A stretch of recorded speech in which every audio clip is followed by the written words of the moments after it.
Have you ever wondered why your grass dies faster than your motivation on a Monday morning? It's not because you need another bag of fertilizer. It's because you need someone taking care of your lawn who actually knows what they're doing. I'm Jonathan Kroll, and this is the Eye of the Needle podcast.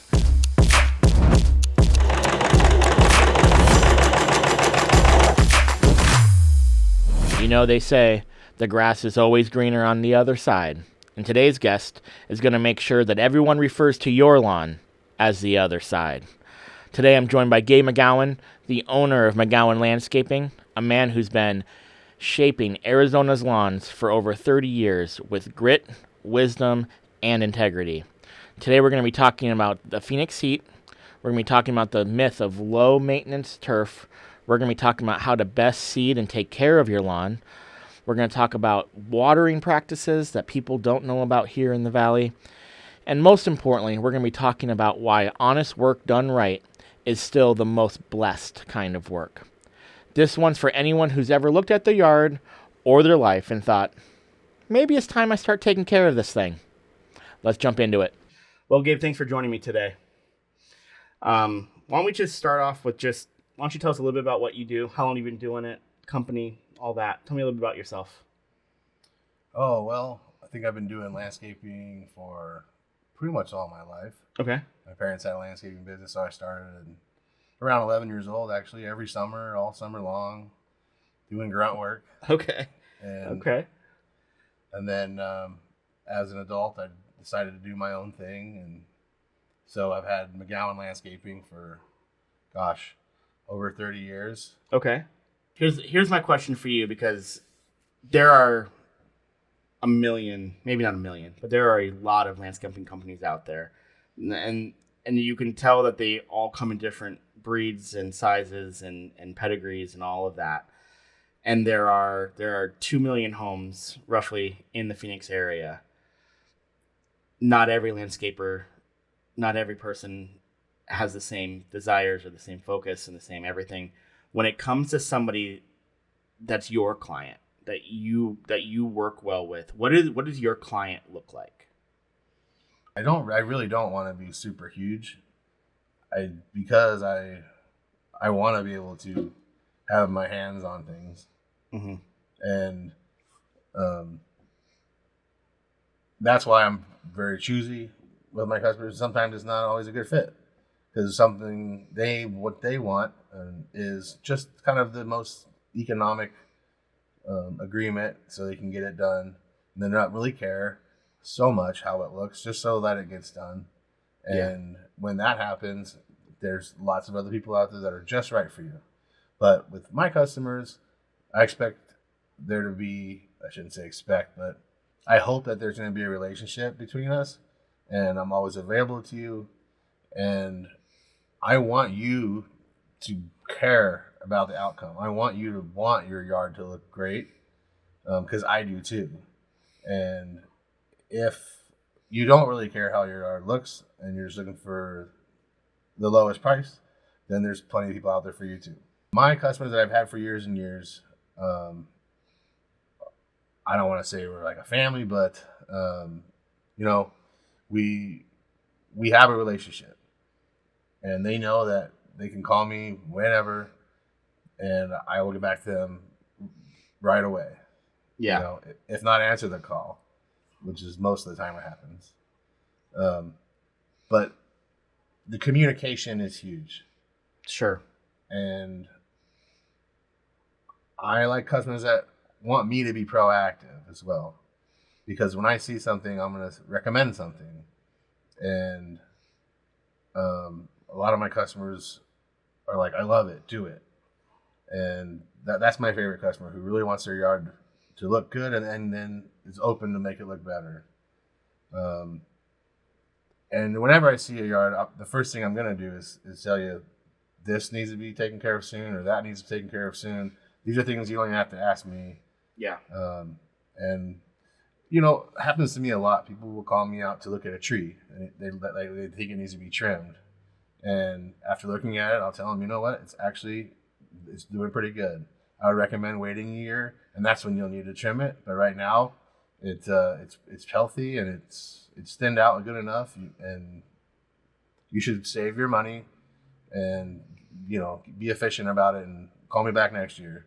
Gotcha. And the honesty and just doing things righteously. Mm-hmm. I don't think you ever are going to get anywhere in life if you're not honest in business and also don't do the right things in business. Even if you can make a few bucks, it's going to bite you in the end. Mm-hmm. And I've just never done that. But I know that that's not the way to go.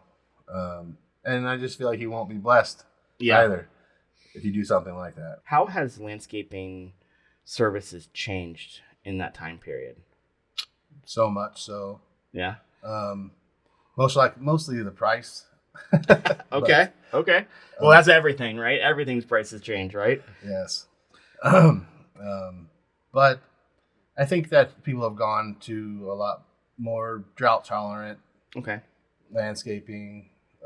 Over the years, I've seen so many people rip out their grass and do something they're mostly gravel, and which is great for low maintenance. Sure. But it also is, I believe, affecting our climate here. And in what way do you think it's affecting the climate to have the grass taken out here in Phoenix? So grass is actually not hot. Like it's warm when it's really hot out to touch, but it's not hot. And pretty much everything else is hot. Oh yeah, like burning your feet. Turf, gravel, concrete, pavers, travertine. I mean, I don't know about you, but for me, growing up, monsoon season, this one finally feels like there's actually been some storms coming through this year. Just recently. This year, finally. But like when I was a kid, it was all August, and there were big storms that always came through. And it seems lately, if you're out of Phoenix, you still see the storms. But if you're inside Phoenix on all the concrete and all the heat that we generate just by picking it up from the sun, it just kind of pushes around us. So is that the same? I mean, that's what you're talking about, is a lot of that. Yes. Where it's just the surface is just hot. It really is. And they've done a lot more building in the past few years here. Always. Which, every time you take away dirt or grass and you put concrete or asphalt or whatever, I also think solar might have something to do with it. The solar panels on people's roofs are really reflective and hot. Huh. But it's just like a combination of a lot of different things. Yeah. But the fact is that we haven't got a good monsoon for the past 3 years. Yeah. Well, up until this. Yeah. Up until 2 weeks. The last 2 Mondays. We were going to schedule last week, and it was Monday. It's like, I can't, man. There's trees everywhere. And I just drove down. I saw this morning I was driving here. I was like, oh, there's trees everywhere. The city's out taking trees down. I was like, I don't know what his going to be looking like. But it's like, it seems like every Monday now. It's like Monday night. So I'll take it. I will too. I'll take it. So let's talk about that trend. Let's talk about that native or like, drought friendly kind of landscaping. What are the things that you see that are good trends, bad trends? It's a good question. There's certain watering systems that are smarter than others. Okay. And really comes down to the irrigation controller. But I do nothing but smart controllers these days, which are, you can look at it from your smartphone, wherever in the world, and manipulate your irrigation system. Got it. So that way you can really have control. Got it. It also feels really good if you can, say like, oh, watch, to a little kid, I'm going to turn on the grass. Look, grass on. So it's like on the Wi-Fi kind of a deal. So like a smart thermostat. It's the same idea. But there's an app on your phone that controls it. Got it. Also, I can control all my customers from wherever, which is really handy. If I know something needs to be changed, then I don't have to drive to their house. But you can also control the percentage of flow and different things. Also with like the same thing with lighting. Well, that's probably another conversation. But that's good. No, it's good. Is that a trend you're seeing in like the hardscaping side of it, where the lighting, all that stuff being built, everything's just smart. You just click buttons and everything's automated. Automated. That's the way we're going. And, sure. And it's the best because you have control of it and be able to remotely do it from wherever in the world that has internet access. Yeah. Which is pretty much everywhere now. It makes things a lot better. Well, I mean, I had to go out and turn my sprinklers off on last night because they were going while it was raining, which is stupid. So If you would have had the, if I had a smart unit, Yeah. that'd be good. Okay. from your bed, you could Yeah. have like, Oh, nope. off. Nope. When it comes to those smart controllers and all that, the water savings from a unit like that, being able to have those really dialed in controls, are people seeing being able to still have grass, still be able to have those water intense plants without it being as much of a drain on the water and their water bill in that way, or is it still pretty expensive water wise to have those types of plants? No, so the other aspect of an irrigation system is the actual pipe in the ground, Okay. what kind of emitter heads you use, and that really is where it comes down to whether you're wasting water or not. I use dialed in like 2 gallons per hour emitter heads. I know exactly how much water is coming out. And some plants only get a 1 gallon per hour emitter head. Okay. But I've seen systems where they're very wasteful, like the old bubbler head system, if you know what I'm talking about. That just floods an area with a bubbler head, and that's super wasteful. Gotcha. Most people don't have that anymore, but Yeah. even these days, people get these fully adjustable emitter heads that you can twist on and off to control the flow, and those are super wasteful. Because Really? people usually have them on too high, and they ended up wasting water. What do you suggest somebody do to see if they can save money?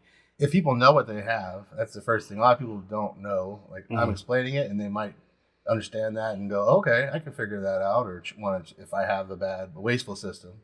Mhm. But honestly, I would recommend that you call someone to come out and do an irrigation inspection. So when you do that, because you do that, right? Mhm. So when you do that, what does that look like? What should someone expect when you come out and you're looking at their system? So I'll go through the whole system from the timer to the valves to all the emitter heads, and I can see what the problem is, or if there even is a problem. Okay. That's another thing about being righteous and honest in your business. Okay. And also I've had a lot of loyal forever customers because I told them you don't need to trim that tree or you don't need a new system. What you'll get is a real understanding of where you're at, and if there's any little small leaks that can be taken care of quickly, then that'll be included in the irrigation inspection as well. Oh, okay. Cool. And setting the timer. Tell me a little bit about watering your grass that you see Phoenicians doing. They're like, no, don't do that, or yes, do that. What is the best way to water your grass, especially in like the summer? In the summer, you want to water like early morning, so it'll soak in without the sun drying it up. Like before the sun comes up, the Okay. best time, right Okay. before. Right before. Okay. And you just want to, depending on what kind of system you have, because they have low flow systems and they have rotary sprinkler systems, and then there's the regular sprinkler head that most people recognize. Each one of those is different. Okay. So, and just a little tidbit for anyone who cares, if you have multiple of those on your grass, then that's bad. Oh, really? You want it to all be uniform. So why is it bad? If you have a rotary sprinkler that goes like this, and you have a regular sprinkler that just shoots straight out and doesn't go back and forth, you cannot control the correct flow. You can't with the timing, like how many minutes it's going to water and how much water it's going to get. The rotary sprinklers need more time. So you'll end up overwatering in With some the rest of areas. it. Mhm. So if you have a uniform irrigation system, whatever it is, it's if it's uniform and everything is working correctly, then that's your best efficiency. Is it better to water more with less, or like do like a super soak kind of a watering typically for the grass here? It really depends on what kind of grass you have. If you're on a hill, there's a lot of different factors that go into that. But normally, a regular sprinkler system should be like 10 minutes per zone once a day, and that's it. Okay. In the dog days of summer, you can give your grass a little drink sometimes in the evening. Also, it'll cool down your whole yard if Sure. you do that in the evening. Sure. The grass does like it, but it's not something I would do every day. Well, since we're on grass, let's keep going on grass a little bit here because I think it's a good topic. The pivots for Arizona from winter to summer grass, and then from summer to winter grass. What are the things that you say or that you're looking for as a professional to trigger that transition? And then what are the things that you look at and go, these are the things you have to do to make this transition smooth and have good grass for as much of the year as possible. You know, some people will turn off their irrigation system a week or two prior to putting down winter rye seed, which is okay. You can save some water that way. But I don't need any kind of preparation to be able to do it, because I rip up the soil and the roots with the dethatcher every time Okay. I do overseeding. Not everybody does that. Some people just throw seed down and hope for the best. Gotcha. But I really make sure that it's the soil is prepared for the seed, and then it becomes the right amount of water. Okay. Which needs to be basically, you need to stay moist 24 hours a day, 7 days a week for a couple of weeks for the seed to germinate. And what's the temperature that you say is like, what are you looking for? Because things can go, I feel like in Arizona, especially in Phoenix, that you'll see these dips and it comes back up and then it dips and it's just kind of working its way towards hollowing, towards actually cold weather. So what are you looking for? Because I know that sometimes if you go too fast and it spikes back up, it can kill it too. So what is it that you're looking for to know that you're in a safe zone to start throwing seed down and doing all this? Yeah, so what you're looking for is really the temperature at night. Okay. That's what matters. Okay. So it needs to be close to 60 degrees at night, preferably below 60 degrees at night. Okay. And But when it's consistently below 60 is like the primo time to do it. Yes. Okay. It's the temperature at night. However it gets hot during the day, It's okay. it's going to do what it's going to do. Mm-hmm. But as long as it's cooling down at night, that's when you know we're entering into fall. Okay. And that's for sure sign of that. When you're tearing it up, you're just loosening the soil. You're just going in and like aerating it almost in a way of just breaking it up. Is that the best? Loosening the soil. Also, you're tearing up any weeds that might have grown in with the grass. Hopefully they didn't, but it does happen. Sure. Yeah. Especially after monsoons, Mm-hmm. the weeds like to come back up, even if you fertilized earlier in the year. Mm-hmm. So it'll tear up the weeds that are in there. Yeah. That's good enough. And then also the roots. Sometimes you need the roots to get a little fresh grab and not be stagnant. Got it. When you put down the seed, then after that, and you're getting the ground wet, what do you do for like birds? Is there anything that you would suggest in that way to protect the seeds while they're germinating? Every home is different when it comes to birds.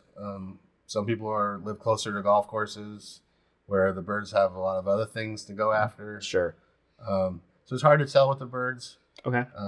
You can use manure if it's a real big problem. They dislike eating through manure a little bit. Okay.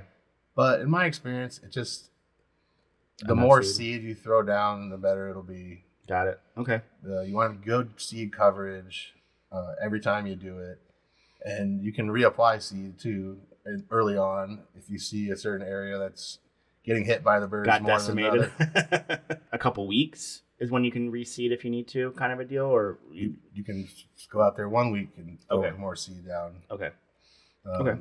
And you'll see where the birds like the best. They usually I have a corner in my Uh-huh. house. That's why I'm.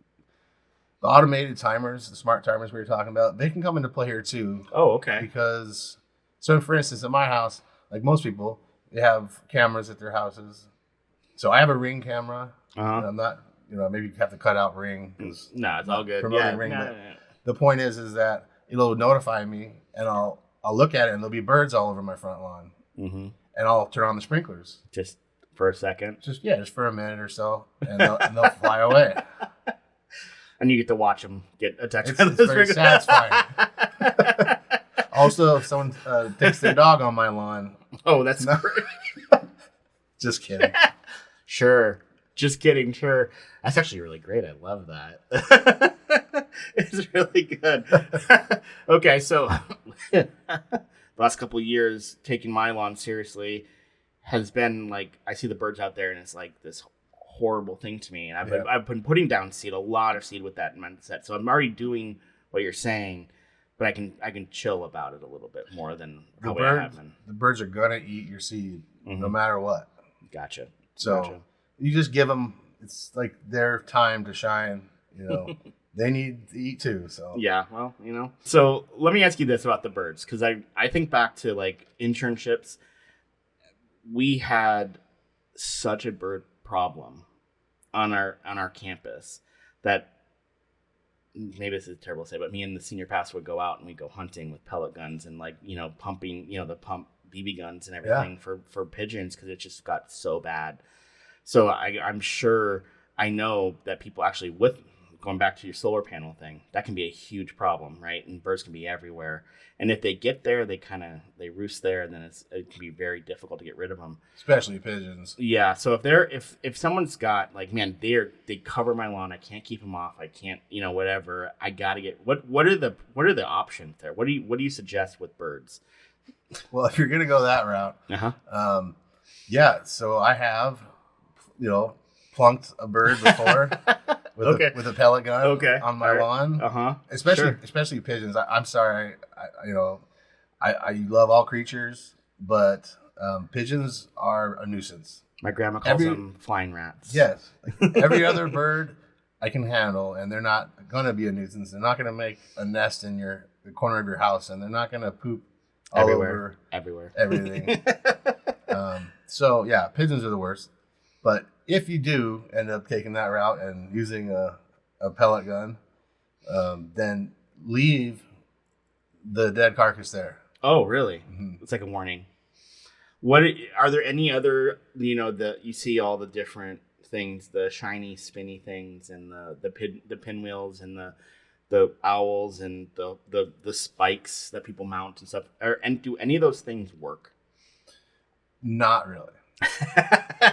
That's the short answer. Just get one of them. Just kill one of the birds and leave it there as a warning. I think that if you have something that's battery powered, like the owls that move their heads, that like swivel or what? No, that actually move their heads. Okay, like battery powered. The ones that swivel in the wind, that's not. They can read that, and they'll read everything after a while. They'll test it, and when they realize this thing's not going to come after me, then okay.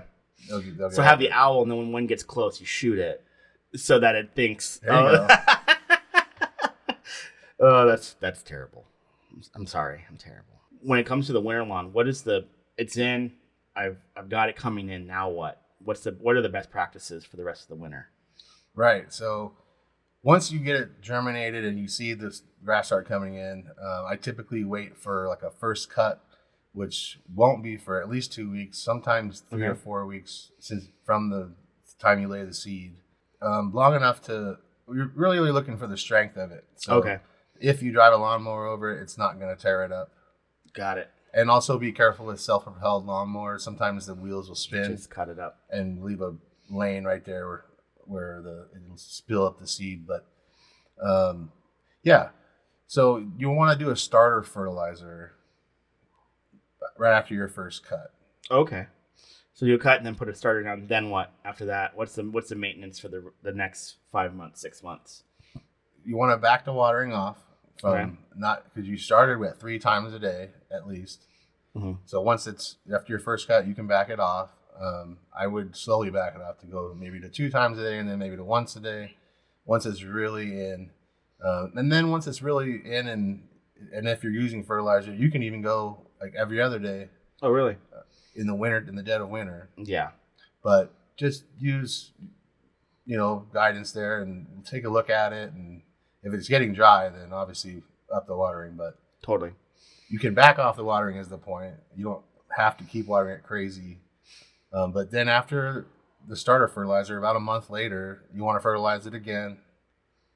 You shouldn't have any weeds in there because if you're using good seed too, the way that seed becomes cheaper seed is that it has more weeds mixed in with the seed. So the weeds will literally grow up with there's weed seeds in the seed. Really? I did not know that. The more expensive seed, they filter that out better. So how do you determine that? You're looking at seed. How do you determine quality? Is it just price, or is there something that they say? Is there something you look for? Where I buy seed, it is price. Okay. So you get what you pay for. Sure. I buy the same kind of seed they use on all the golf courses around Phoenix. Okay. Well, there you go. Right. The professionals find what the professionals buy. Where? But if you go to, a home store, any of them, it might not be the most expensive one's the best one, but Pretty close though. Is that a pretty good indicator? Typically, Scott's is a good brand. Okay. Stick to the name brands. Okay. It's good to know. I didn't know that. I didn't know that weeds were even a thing with that. I figured it was more clean than that. But that makes total sense, I guess. There's a lot of seed going on. So are there best practices if you notice like it didn't come in or it's died off or something's happened in the winter? Are there practices on how to repair your lawn that you would suggest? I would just suggest it's during the critical first few weeks to, if you're not seeing something grow, there are going to be two reasons why. One, it doesn't have seed, or two, it's not getting enough water. Okay. So it's really typical if someone doesn't have a really dialed in sprinkler system, that they'll see the inconsistencies as soon as their lawn starts to come in. And then they realize, oh, it's not spraying over there, or it's not spraying over there all the way. That's usually what it is. Yeah. But it also could be from birds. But reapplying seed is not a problem. Keep reapplying. You can also stimulate it with like manure if there's a tough area. Sometimes hilly areas need a little something to hold the seed there so that the water doesn't push the seed. Roll it down. Okay. And when it comes to... And also sand. Sand. Okay, tell me about sand. So it's more, the best thing is like sandy loam, which is a mix of sand and dirt. But it's, if you go golfing and you make a divot and they have that little thing on the back of the cart to fix your divot, to pour this, it's not just sand, it's sand and seed. It's sandy loam with seed mixed in it that you're pouring in those divots. Okay. So it'll germinate faster in that sandy loam. So put that down if you're having trouble with a spot. And you can actually buy that stuff in a package from a home store. Okay. What are the benefits that someone coming to you and saying, I want you to take care of my lawn? What are you doing that the average guy isn't? What is it that they're getting from you that say I'm not getting from doing it myself? Well, it depends if you have a green thumb or not, I suppose. Sure. But I'm struggling, right? Someone's struggling. They're not enjoying it. They're not getting the fruit of it. The enjoyment part is a big part of it. I enjoy working on my own yard, but not everybody does. But some people do, and some people take really pride in it, and they do the work. Yeah. But that's also trial and error that they understand what their yard needs because they've done it so many times, and so when you've been doing this for over 30 years, that helps. Yeah.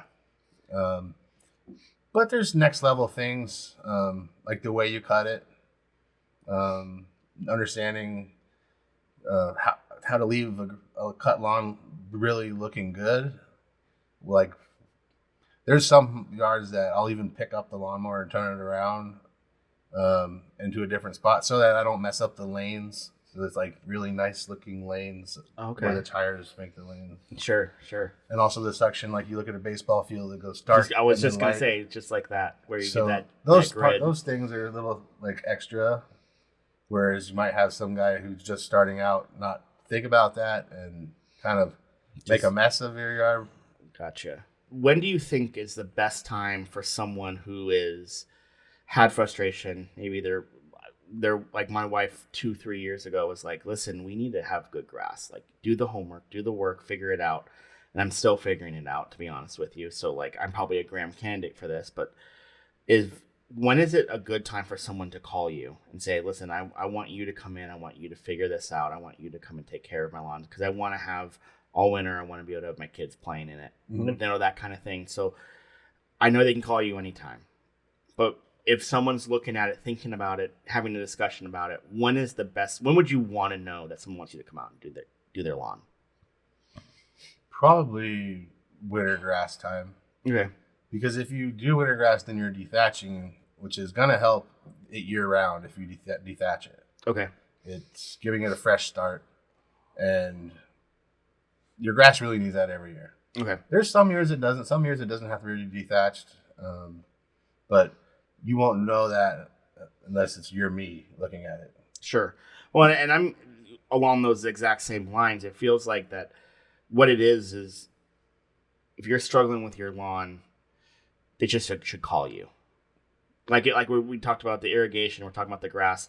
It feels like one of the best things to do is just get a professional's eyes on it and what you do with all of that. I'm guessing that with the irrigation check, you're also going to be like, hey, listen, that part of your yard is too low or too high, or whatever it is. I'm guessing see things very quickly, right? For sure. And with an irrigation inspection, I'll see a lot. And if I see other things, I'll definitely mention them, right? Okay. But I saw this thing the other day on some video or whatever, and it was funny because it said, "Oh, it's easy to take care of a plant. It either needs more sun, less sun, more water, less water, more heat, less heat." Like totally.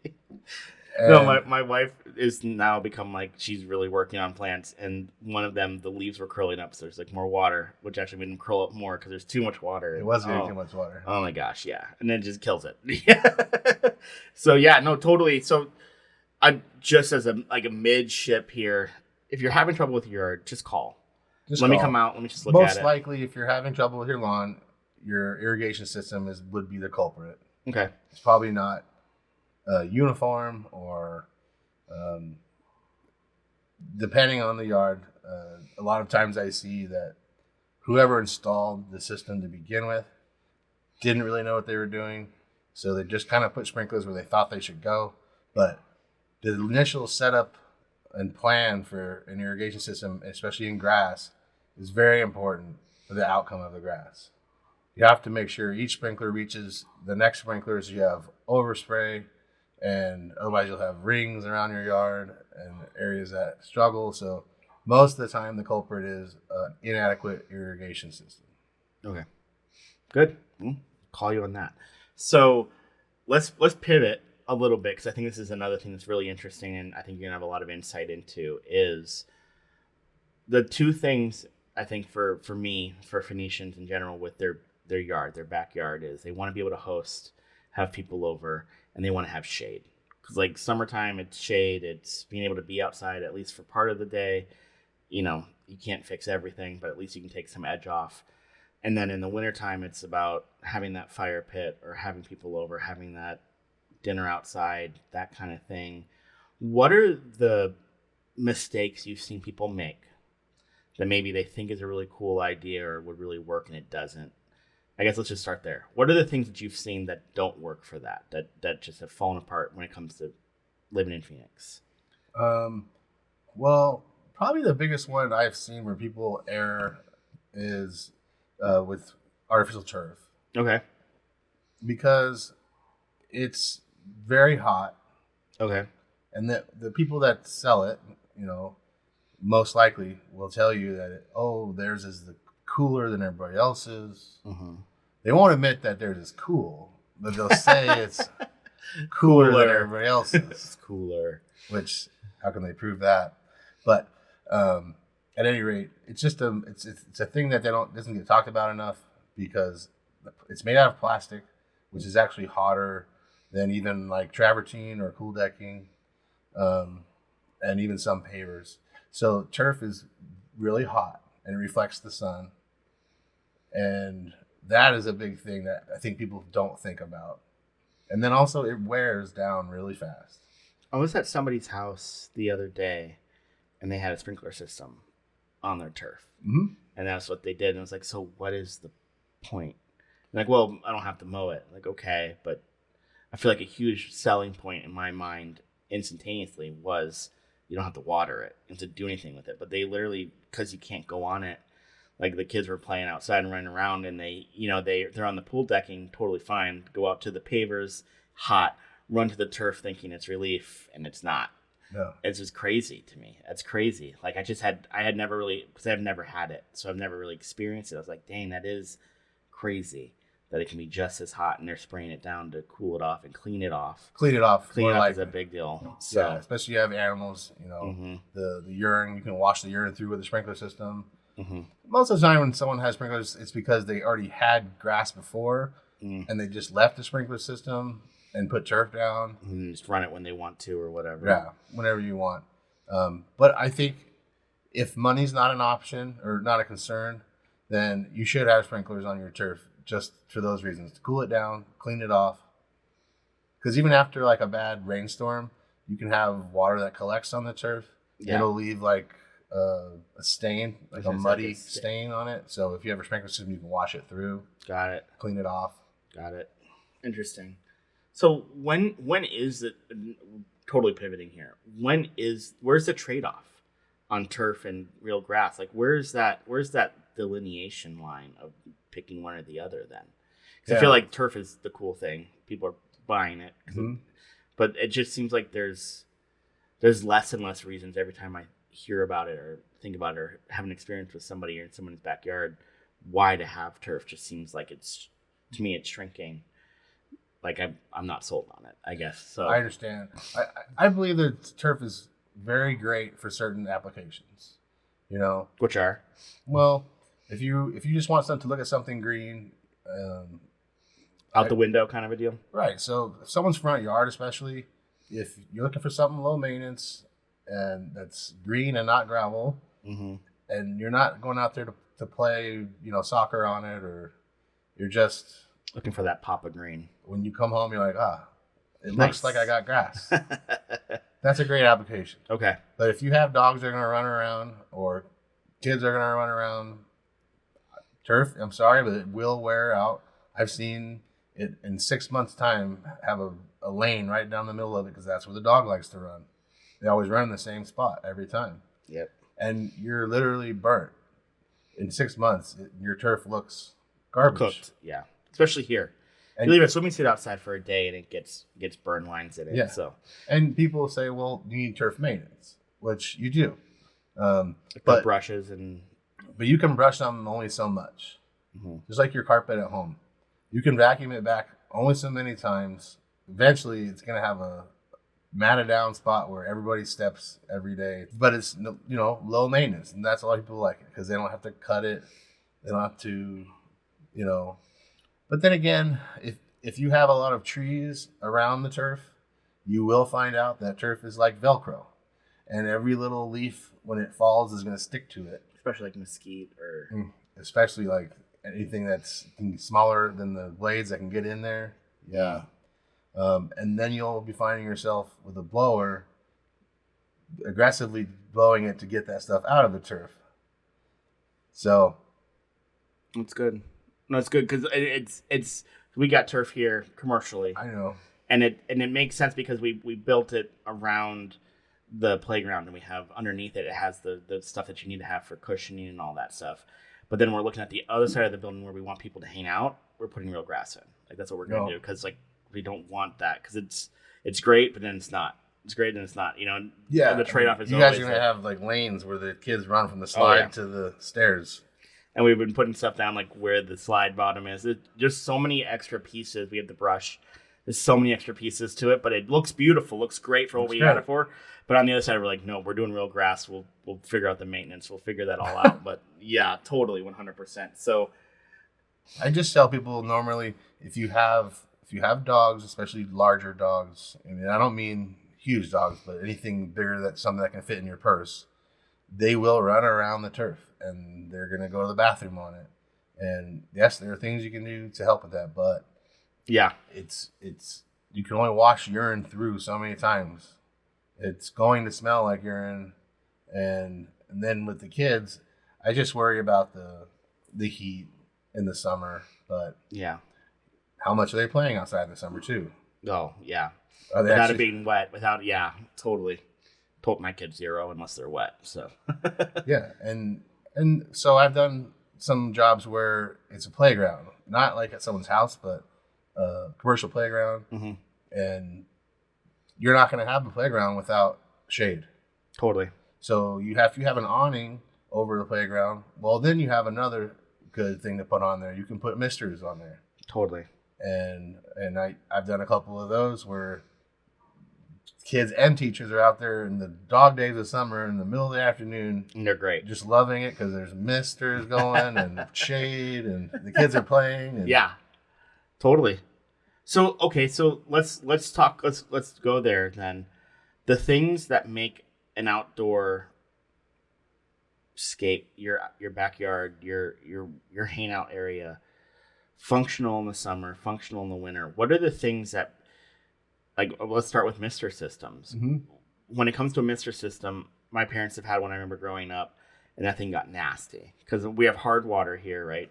Really hard water, but I also just had a whatever system from, you know, like one of the box stores, you know, kind of a deal. Correct. So when it comes to like what's the difference between a good misting system and a bad misting system? The difference is the motor. Okay. You need a commercial grade motor. They're not cheap. Sure. And also the lines. And that's pushing, the motor's pushing the like Correct. a pump pretty much. It keeps the same amount of pressure that you need so that heads don't get clogged really quickly with the lime. It blows the lime through for the most part. Got it. They will need to be cleaned eventually, but it won't. It's not like you just turn on the hose on and it's just whatever the city pressure is, and then you turn it off and it just drips out. No, it'll keep 1,000 psi constantly. Got it. Okay. And then the heads are kind of the same. The system's kind of the same from there, or is it different? No, I mean I use all commercial grade. Okay. The metal lines and the heads, they're made for the high pressure. Got it. But how long do they last? When you have the pressure right, it'll keep blowing through the hard water, the lime deposit. Mm-hmm. It's only when it's really slow will that build up faster. Got it. So I would say they probably need to be cleaned maybe once every 5 years. But you can do that in different ways without even taking this off. Or you could unscrew the head and dip it in something. But so when it comes to misting in Phoenix, think about the long term. Think about commercial level materials because it will last. Mm-hmm. It'll actually, because instead of it being something that 2 years and I got to replace the whole thing, it's put it in and it's done. Think about it that way. You actually can do that. I don't think people even know you can do that. Yes. Set up a system that will last forever. Not forever, but forever.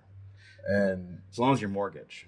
30-year mortgage, 30-year system. I mean, I think 30 years is probably very top of it. No, I wouldn't say top of it, but you know, reasonable. 20 to 30 years is a good gauge there of how long a Mister system should last. You know, it's a motor just like your pool pump motor. Got it. But if it's installed right, and it should last a long time. Well, it's got a lot less going on too than a pool motor. Pool motor's got a lot more. And it's about how many hours you run it. So are you going to leave it on 24/7? No. You're only going to turn it on when you're hanging out outside and it's hot. Yeah, it's the only time it's effective anyway. So it's not like having your AC on at a certain level when you're home, so it keeps up. It's different. Yeah. What are the things that maybe an amateur or just your normal homeowner don't think about that either they regret or they'll see later? Yeah, I would say probably the biggest thing is shade structures. People are doing a lot of pergola type shade structures that aren't fully shaded. Okay. They're like slats. And so they spend a lot of money on it. And once they go to enjoy it and it's hot out, they're realizing it's not full shade. It's half shade, which will raise the temperature all around. So when it comes to shade, so you're saying, you know, go for the full shade, right? And so like, what are the best? I mean, obviously, I think a lot of times a tree would be amazing, right? But trees are either very expensive. It's time or money with a tree, right? It really is. I mean, first of all, that's first thing I did. You know, I recently bought a new home. Boom. I went and planted trees where I know I need trees. Mm-hmm. And I spent a good amount on them. And it's still going to take a few years before they're going to start producing decent shade. But the more you spend, the bigger the tree will be. Yeah. So when it comes to other options, right? Because I'm not going to plant a tree, or I can't plant a tree, or whatever it is. What kind of structures would you suggest? What do you suggest people use? I like the sail approach, depending on how much shade you actually are looking for. And if your budget's a little bigger, then you can go for an actual structure that is separate from the home. Like a gazebo or something like that? Like a gazebo. Whatever you want to call it. But today they do those where there's TVs and audio speakers and built-in refrigerators and freezers and barbecues and fans, and you can go to the moon with it. You can. It's like cool. Another little house doesn't have doors. Is there anything else that you can think walls. of? Yeah, well, true, right? So it's not a real structured city of Phoenix. They're not building, but Right. when it comes to also with the backyard, what else do people not think about when they're designing or they're changing things up? What else do they not think about? I would say a lot of times that their errors are where they put plants, which should be the landscaper giving them the right advice. But sometimes landscape architects just kind of click, click, click, click, click on their computer. And what I see a lot is overplanting, things that they don't need, things that don't do well in certain sun, like, it shouldn't be an afternoon sun. Um, so it's good to have someone who really understands what the plants here in Phoenix need. What do you think are the best decisions that people can make today when it comes to landscape? When you see something, you're like, oh, thank God, or oh, that's amazing, or you see something done. What are the things that are best practices that you would love all your clients to do? Any new client coming in that they've already done or they're looking for, what would be the things that you would want to see?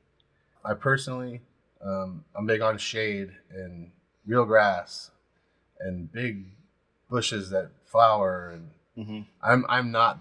I'm more of the Arcadia looking landscape Got it. with the color and greenery. But I realize a lot of people love the desert landscape. So when they do that, I'm happy when I see some straight shade trees mixed in with that, and obviously they're native trees, but trees mixed in with the desert, and then also correct plant choices.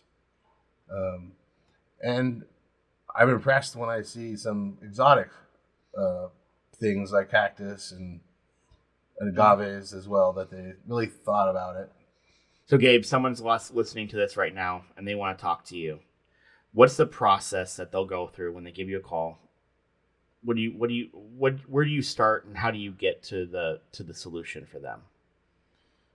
So after I listen to what they're dealing with or what their needs are, I'm a personal person. I like to meet people, um, and I usually do meet them in person, go over with them the property if they have the time.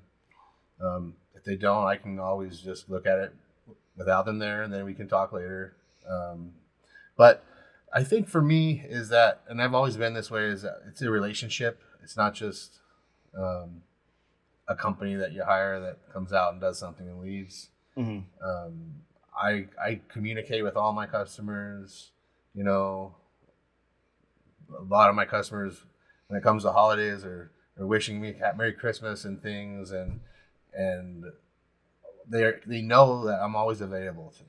Okay. So if they do have something that they thought about that they want to change or anything like that, you can talk to me directly, and that's something that I don't see a lot out there. Okay. I see a lot of landscaping owners that maybe just wanted to start a business, but don't really want to be a part of the community of their customers and be available to them. Okay. Let's dispel the unknown on this. Let's pick two things I think are really good services that are standard for you. Is the inspection, and then also what does it look like for like a normal home, like your typical 3-4 bedroom home in the Phoenix area? Right. So for the inspection, it's usually $100, and that would include going through the whole system, checking for leaks, and also looking to see if everything's adequate, up to date, sprinkler heads that need to be replaced, and also if there's minor repairs that need to be done, like you have a leak here or there, that if there's not major leaks but minor repairs, then that would be included in the $100. Okay. So that's a good thing for most people because it'll usually fix their problem and answer potential questions they have about going forward, what they need to change and what's good already. So for $100, you can get someone out, get you out, Me. and you looking at their system hands on. They can give you a tour if they want to, right? Walk Right. you through it, get to know each other, get to know, like you said, the relationship side. So for most people listening, the big starting point would be give me a call, come out. I'm going to come out. I'm going to spend some time with you. I'm going to spend some time with your system and really get to know it. And you're going to, at the very least, you're going to at least understand what you have. Is that safe? Correct. Okay. If someone wants you to come and take care of their yard, they don't want to think about it. They want you to take care of it. What is your structure? For a typical normal sized home here in Phoenix, for regular maintenance service, which includes, I mean, I can go through the whole thing, but Sure, yeah, sure you can imagine what that includes. Yeah. But it's $100 every other week. Okay. Most houses don't need every week service, depending on their needs. But I actually have most of my customers are bi-weekly, so that is every other week for $100, and that's usually and you'll get great service for that. Go through everything, trim everything that needs to be trimmed. Whatever you have is going to be handled. If there's a broken emitter head shooting water, that'll be fixed. No cost. That's part of maintenance. All right, Gabe. We're at the end of the show. You've given us a lot of information, a lot of things to think about, and some great deals for people to come out, for you to come out and work with them. What is the best way for someone to get a hold of you and get on your schedule so you can come out and do a walkthrough with them at their house? Yeah. Well, I mean, you could always go online and email me or text me, but I'd love to talk to you. So if you want to give me a call, that'd be best. And that's 602-799-9354. Perfect. Well, thank you for being on the show. Thank you so much, Jonathan. Have a good one. You too.